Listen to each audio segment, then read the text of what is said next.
Hello বন্ধুরা, টেকগিক পলাশ YouTube চ্যানেলে আপনাদের সকলকে স্বাগত। আপনারা কমেন্ট বক্সে বিভিন্ন বিষয় নিয়ে প্রশ্ন করেন। আমরা যারা পশ্চিমবঙ্গের বাসিন্দা, আমাদের প্রায় অধিকাংশ বাড়িতেই কিন্তু এইরকম একটি স্বাস্থ্যসাথী কার্ড রয়েছে।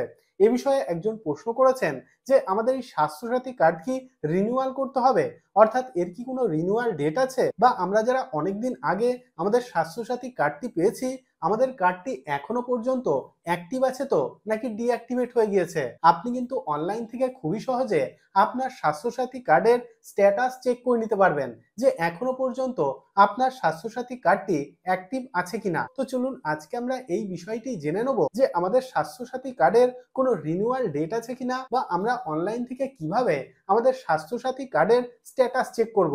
তো চলুন দেখে নিই। প্রথমে আপনার কম্পিউটার বা মোবাইলের ব্রাউজার ওপেন করবেন, গুগলে সার্চ করবেন স্বাস্থ্যসাথী। দেখুন সার্চ করার পর প্রথম যে লিঙ্ক অর্থাৎ স্বাস্থ্যসাথী gov.in এই লিঙ্কে ক্লিক করবেন। তো ক্লিক করছি। দেখুন সার্চ করার সঙ্গে সঙ্গে পশ্চিমবঙ্গ সরকারের স্বাস্থ্য ও পরিবার কল্যাণ দপ্তরের যে অফিসিয়াল ওয়েবসাইট সেটি আমাদের সামনে হাজির হয়েছে। তো আজকে আমরা যেহেতু দেখে নেব যে আমাদের কাছে থাকা যে স্বাস্থ্যসাথী কার্ডটি সেটি এখনো পর্যন্ত অ্যাক্টিভ আছে কিনা নাকি ডিঅ্যাক্টিভেট হয়ে গিয়েছে, তার জন্য উপরের দিকে দেখুন অনেকগুলি অপশন রয়েছে। এর মধ্যে এখানে দেখুন একটি অপশন আছে কার্ড ভেরিফিকেশন।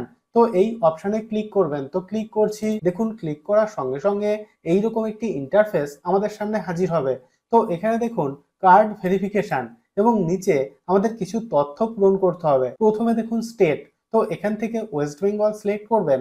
তারপরে দেখুন সিলেক্ট ডিস্ট্রিক্ট, তো এই অপশানে ক্লিক করে আপনি পশ্চিমবঙ্গের যে জেলার বাসিন্দা সেই জেলার নামটি এখান থেকে সিলেক্ট করবেন।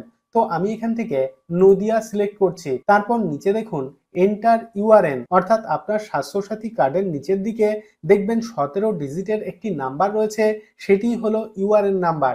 সেই নাম্বারটি এখানে পুট করে দেবেন। দেখুন এখানে আমি আমার ইউআরএন নাম্বার অর্থাৎ স্বাস্থ্যসাথী কার্ডের নাম্বারটি পুট করে দিয়েছি। তারপর নিচে সাবমিট অপশনে ক্লিক করছি। দেখুন সাবমিট অপশনে ক্লিক করার সঙ্গে সঙ্গে নিচের দিকে আমাদের স্বাস্থ্যসাথী কার্ডের স্ট্যাটাস শো করছে। দেখুন আপনার বাড়ির স্বাস্থ্যসাথী কার্ডটিতে যে কজন সদস্যের নাম রয়েছে তাদের নাম এখানে শো করবে। তারপর এখানে দেখুন ইস্যু ডেট, অর্থাৎ কার্ডটি যে তারিখে ইস্যু করা হয়েছিল সেই ডেটটি এখানে শো করছে।